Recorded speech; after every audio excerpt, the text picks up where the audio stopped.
O presidente da Câmara dos Deputados, Hugo Motta, surpreendeu os governistas e integrantes da oposição ao liberar para votação a derrubada do decreto do IOF nesta quarta-feira.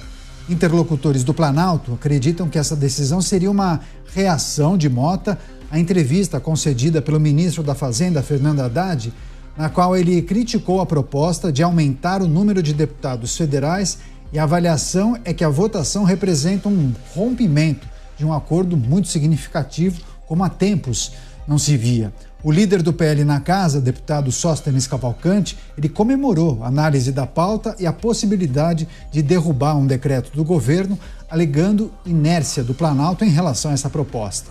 Além disso, uma ala do Centrão avisou o Executivo que a medida provisória, que seria uma alternativa a esse decreto, não prosperaria no Congresso por desagradar vários setores ao mesmo tempo. Enfim, alguns ingredientes para nós analisarmos em relação a essa ação, essa medida de Hugo Motta na Câmara dos Deputados. Chamar o Roberto Motta, que está a postos no Rio de Janeiro, vai trazer suas análises e percepções. Motta, seja bem-vindo, ótima noite a você. Uma notícia que pegou de surpresa muitos integrantes do governo e também parlamentares da base governista.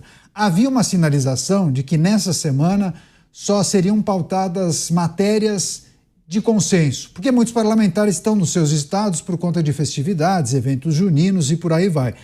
Agora, há várias interpretações a respeito dessa ação, dessa mexida de peça no tabuleiro de Hugo Motta. E grande parte das pessoas, dos analistas, diz o seguinte: bom, o recado que Hugo Motta passa: a Câmara está insatisfeita com o governo. Bem-vindo, Motta. A Câmara ou Hugo Motta? Boa noite, Caniato. Boa noite, meus colegas de bancada. Boa noite à nossa audiência. É muito difícil, praticamente impossível, fazer uma leitura correta desses movimentos de tabuleiro. São muitos os movimentos, são muitos os interesses envolvidos. O que a gente pode dizer é que o aumento do IOF é mais uma gota no balde de indignação que o brasileiro já carrega. Mas há políticos que ainda não entenderam o que está acontecendo. Muitos deles se prendem a tecnicalidades, como se isso tivesse qualquer importância. O que importa é isso. O governo não tem nenhum pudor em aumentar impostos, porque as pessoas que compõem o governo acreditam que essa é a função principal do governo, fazer a redistribuição de riqueza.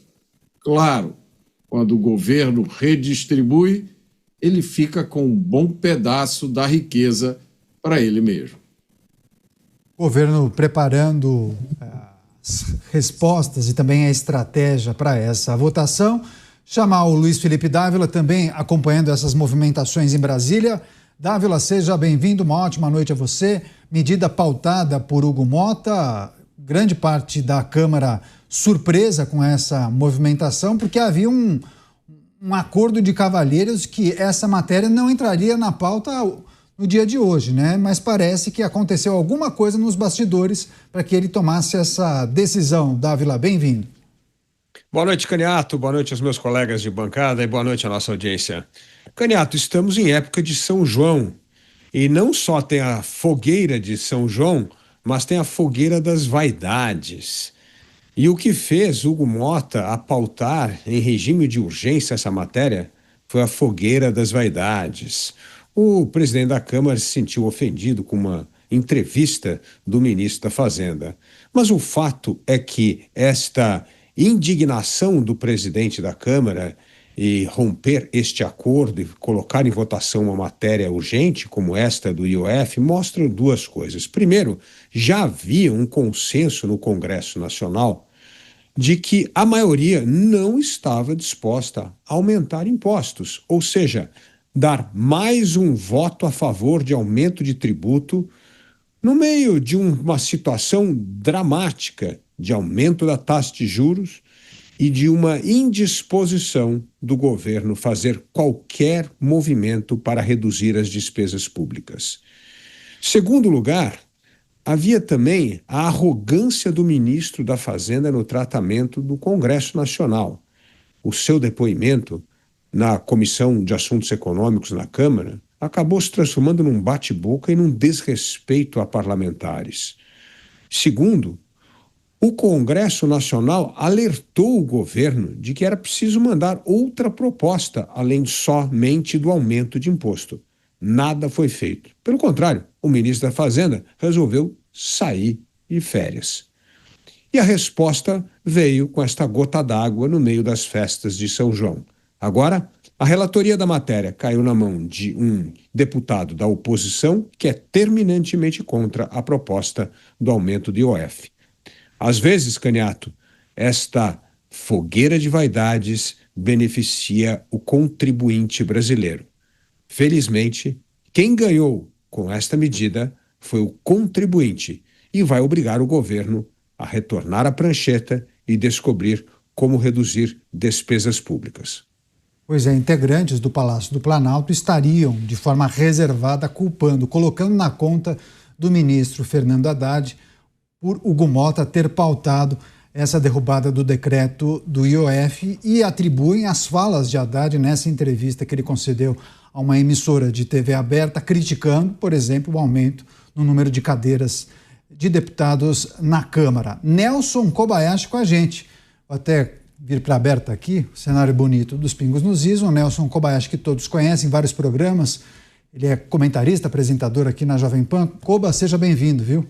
Ótima noite a você. Queria também pedir sua análise e reflexão acerca dessa situação nebulosa. Não está claro exatamente qual foi o motivo, mas parece que há um ingrediente importante que a gente tem que avaliar em relação a essa entrevista concedida por Fernando Haddad. Tá virando uma novela, né? Boa noite, Caniato. Boa noite a todos que nos acompanham aqui nos Pingos nos Is, aos meus colegas de bancada, Mota, Dávila, todos que nos acompanham. É sempre um prazer estar aqui nos Pingos nos Is, em especial para comentar pautas tão importantes como essa.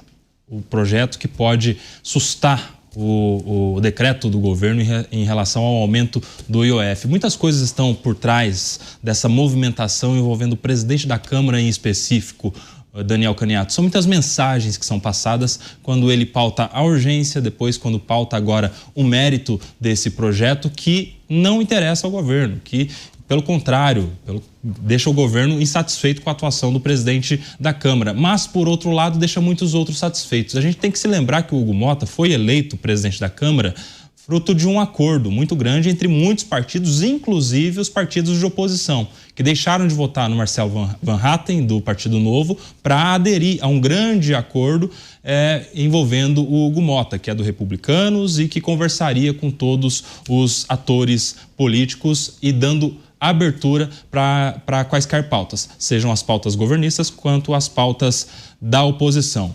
E o Hugo Mota, no primeiro momento, não foi satisfatório às intenções, às opiniões da oposição. A gente se lembra do PL da Anistia, que conseguiu uma ampla base de assinaturas, mas não foi levada adiante. Depois, isso foi assunto, inclusive, para uma cobrança pública que fez o deputado André Fernandes no plenário da Câmara dos Deputados ao presidente Hugo Mota e que parece ter surtido efeito. Então, ele já passa uma mensagem para a oposição de que ele está, sim, agora atendendo aos interesses da oposição. Passa algumas outras mensagens importantes também. A gente tem, nessa sexta-feira, depois de amanhã, uma reunião importante, uma audiência em relação às emendas parlamentares.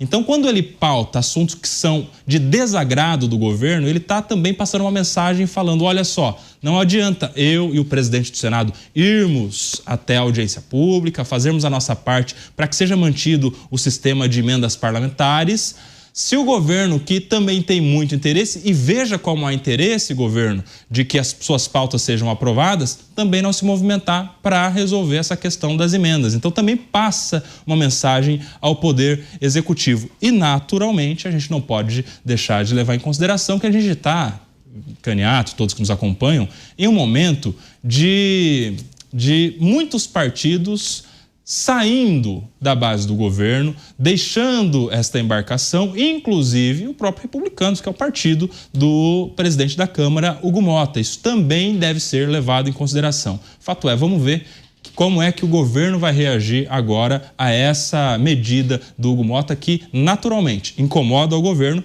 mas satisfaz não só a oposição, mas principalmente a todos os brasileiros, os pagadores de impostos. Várias pessoas que nos acompanham questionando exatamente qual teria sido a manifestação do ministro Fernando Haddad nessa entrevista que ele concedeu ontem à noite a uma emissora de TV, uma rede de TV aberta, que tem sede, inclusive, aqui na cidade de São Paulo. E aí o ministro declarou que nenhum aumento de despesas seria bem-vindo, exceto os imprescindíveis. E aí ele disse o seguinte: estamos em um momento que vamos congelar o debate sobre aumento de gastos até encontrar um caminho da sustentabilidade. E aí ele é questionado justamente em relação à decisão que foi tomada pela Câmara de aumentar o número de cadeiras de 513 para 531. E aí o ministro diz o seguinte nessa entrevista, abrindo aspas: será que é imprescindível fazer esse gasto agora? Se formos parcimoniosos, prudentes nas despesas, teremos mais crescimento. Hoje temos de ser muito cautelosos. O Brasil tem chance de entrar num ciclo virtuoso. Aí eu quero retomar com o Roberto Mota, porque quando a gente tira essas frases aqui e esse posicionamento de Fernando Haddad, parece que a gente está falando de um governo super criterioso quando a gente fala de gastos públicos, né? Se a gente tira essa frase e apresenta para alguém, as pessoas vão aplaudir. Nossa, perfeito. É justamente isso que se espera do ministro da Fazenda. Mas ok, essa foi a frase que ele falou, ele proferiu nessa entrevista. Mas não é bem assim que está acontecendo na prática, né, Mota? Eu acho que não é, Caniato. A não ser que eu não tenha prestado atenção no que tem acontecido no Brasil ultimamente. Aí eu estou aqui me contorcendo. Porque como é que eu vou dizer que, neste caso, o ministro tem razão? Porque o ministro tem razão. É óbvio que não é imprescindível aumentar o número de deputados. É óbvio, não é imprescindível mesmo. Da mesma forma que não é imprescindível ter 39 ministérios. Da mesma forma que não é imprescindível ir a todos os eventos internacionais que acontecem no planeta, levando comitivas de dezenas, centenas ou milhares de pessoas. Nada disso é imprescindível. Então, a gente tem que concordar tanto com os deputados, que tudo indica, estão prestes a tomar essa ação histórica de derrubar esse aumento do IOF, a gente tem que concordar tanto com eles quanto com o ministro, quando ele diz que não é imprescindível aumentar o número de deputados. O que parece para nós aqui do nosso lado é que essa turma, tanto o ministro e os seus colegas, quanto muitos, ou talvez a maioria dos deputados, eles vivem em outro mundo. É um mundo de uma retórica fácil, de um somebody love. Hoje fala uma coisa, amanhã fala outra. Ninguém vai lembrar do que você disse ontem, não. Vai fundo, faz o que você quiser. Depois fala qualquer coisa. É como disse o estrategista da esquerda moderna, Saul Alinsky, um ideólogo americano que tinha um livro chamado Regras para Radicais. Devia ser leitura obrigatória para todo político e todo analista político.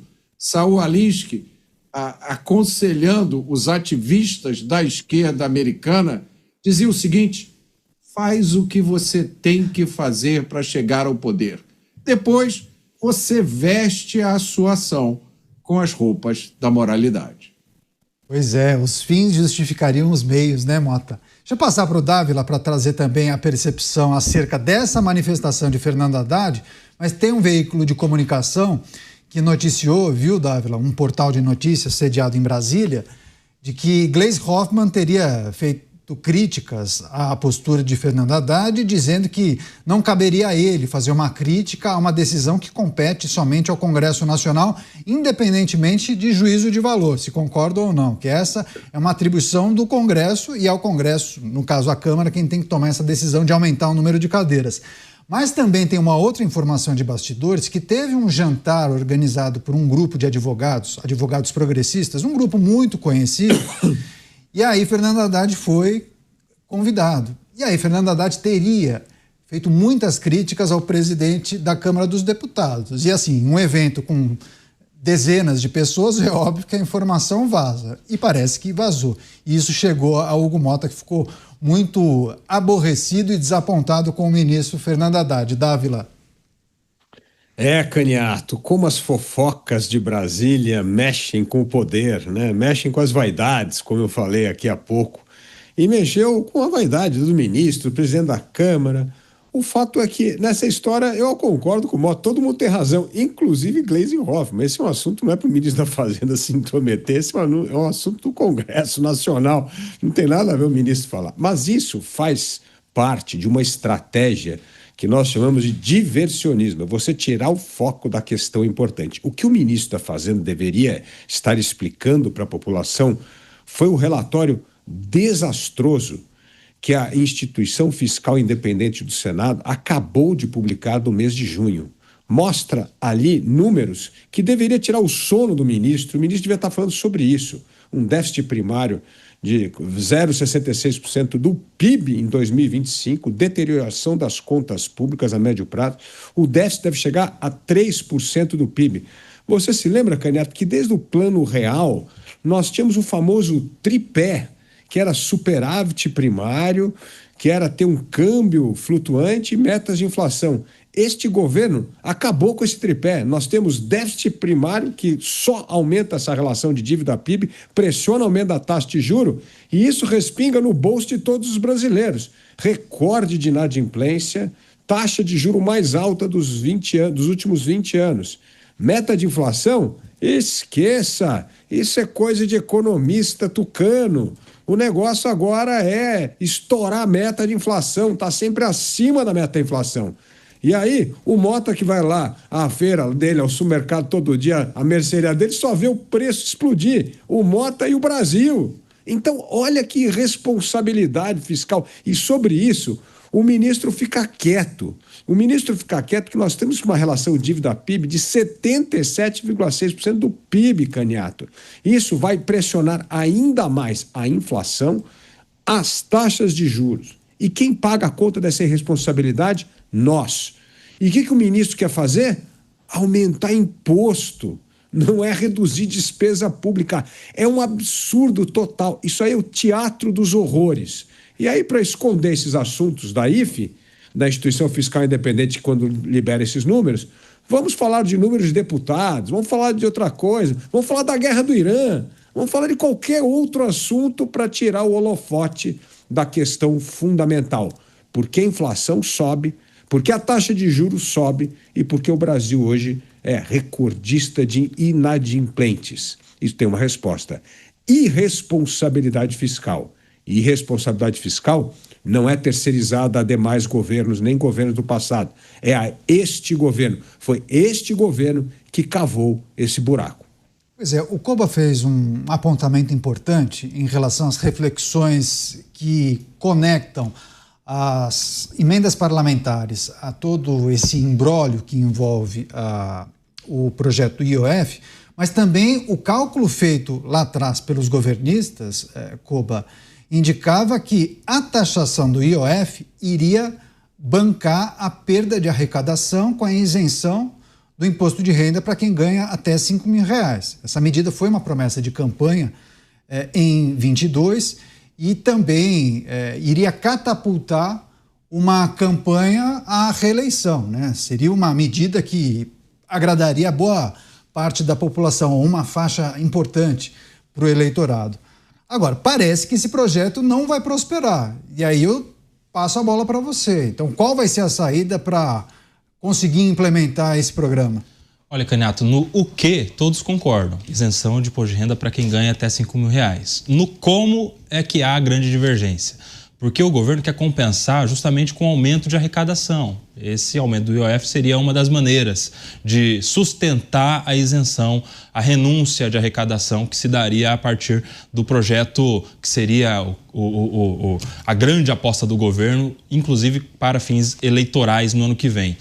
Só que a oposição e boa parte dos parlamentares responsáveis do Congresso não concorda com esse tipo de compensação. Se você quer dar isenção para quem ganha até R$5.000, isso seria de um impacto de aproximadamente 27 bilhões, segundo os cálculos do próprio Ministério da Fazenda, que haja, portanto, corte de gastos nesta quantidade. Uma melhoria, uma equalização do gasto público, que é justamente o que vem sendo motivo de crítica desde o primeiro dia desse Lula 3, que é o gasto exacerbado, o mau gasto, o gasto sem eficiência, o desperdício do dinheiro público, o desperdício do dinheiro do povo. E nesse ponto não haverá consenso. Eu acredito que certamente, se depender de aumentar tributo para dar isenção para quem ganha até R$5.000, isso não vai para frente mesmo, até porque hoje a população não é mais boba. Mesmo aquele que será beneficiado, mesmo esse que hoje paga o imposto de renda, está ali nessa margem que seria isenta, mesmo essa pessoa sabe que ele vai deixar de pagar imposto de renda, mas ele vai pagar mais caro no mercado, ele vai pagar mais caro em outra coisa, ele vai pagar mais caro no IOF, por exemplo, ou em qualquer outro imposto que seja taxado ou enfim, onerado por iniciativa do governo. Este é o grande ponto. Não haverá compensação se depender de aumento de impostos. A população não aceita mais isso e isso está repercutindo no Congresso Nacional, ainda bem. Não, e o Congresso Nacional não comprou essa tese, porque, falando português claro, Mota, é aquela história, né? Fazer bonito com o chapéu dos outros, né? É cumprir uma promessa de campanha muito próxima às eleições que estão chegando, mas precisa da anuência do Congresso Nacional, o que a gente tem visto nas últimas semanas? Siglas e figuras desembarcando desse governo. Então, assim, me parece que é um projeto que já naufragou. Qual vai ser a saída? Acho que ninguém sabe. De novo, é uma situação em que todo mundo tem razão, né? Os que desembarcam do governo que está naufragando, os críticos. Eu sou muito cético desses desembarques, né? Quando o navio já está quase debaixo d'água.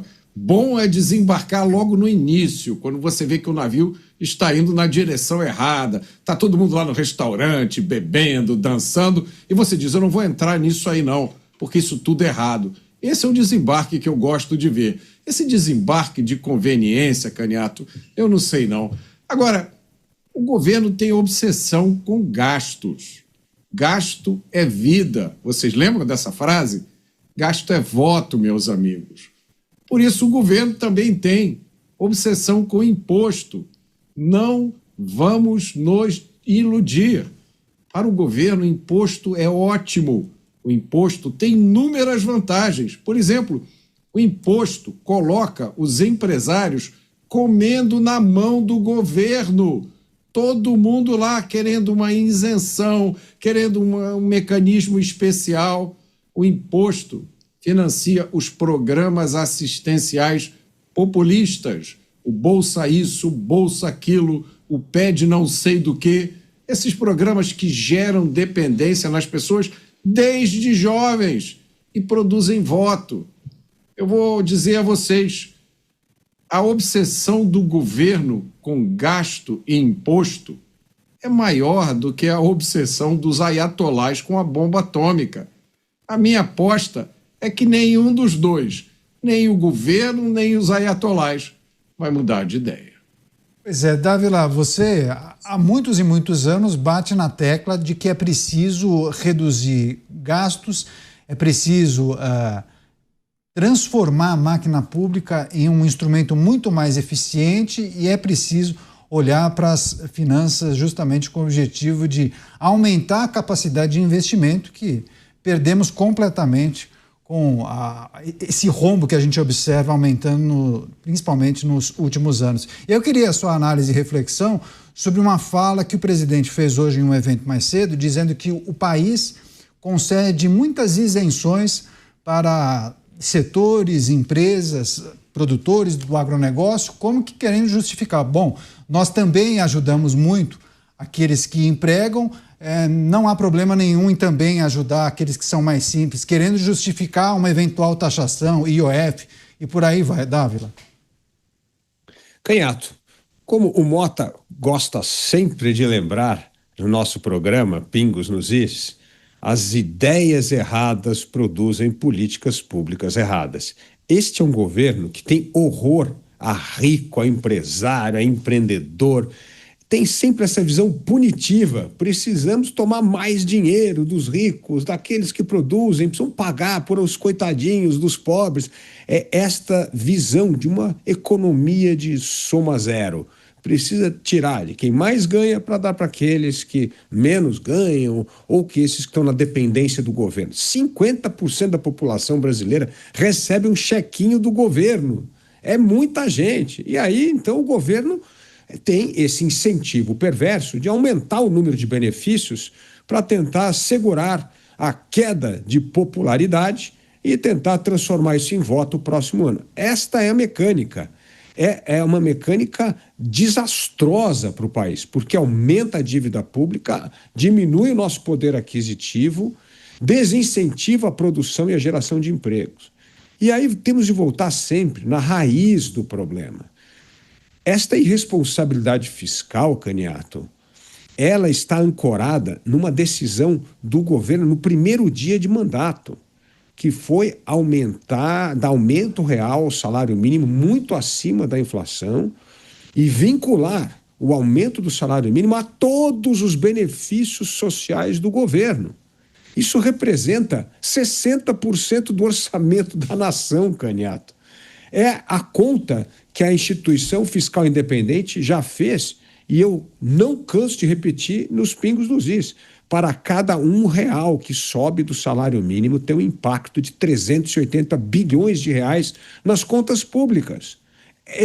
Mas isso é um absurdo enorme. O governo tem que parar com isso. Se ele não parar com isso, nós tivemos recorde de arrecadação de imposto, mas a despesa está crescendo muito acima do recorde de arrecadação. Então, se a despesa está aumentando mais que a arrecadação, que é recorde, só tem um jeito. Você começar a reduzir despesa pública. Então, o primeiro ponto que eles fizeram, este aumento do salário mínimo real e vincular o aumento real a todos os benefícios. O segundo, voltou a ter o gasto obrigatório de saúde e educação acima da inflação também. Isso matou as contas públicas, principalmente nos estados e municípios. De novo, estamos aumentando a dívida pública aqui. Então, é um governo que tomou duas medidas desastrosas que tiveram enorme impacto nas contas públicas. E aí, o que o governo faz? Sai gastando na frente, aí sai correndo querendo aumentar imposto para cobrir o rombo do gasto que ele mesmo fez com a sua política pública. Isso é um desastre. É o convite à irresponsabilidade fiscal. E até o momento, o governo não encara esse real problema. Deveria seguir a forma do nosso vizinho Milei, Caniato. O que ele fez? Primeiro cortou 4% do PIB, não é do orçamento, do PIB. Aí sim começou a reduzir a carga tributária, aí sim começou a ter o resultado maravilhoso de tirar muita gente da pobreza. Tudo começa com a responsabilidade fiscal de reduzir despesa pública para depois reduzir imposto e para isso melhorar a vida dos mais pobres. Mas o governo com as ideias erradas não compreende isso. Legal. Tem vários assuntos importantes. Eu quero receber agora as pessoas que nos acompanham pelas emissoras de rádio espalhadas por todo o Brasil. Um forte abraço aos taxistas e também aos motoristas de aplicativo que sempre nos acompanham durante as viagens.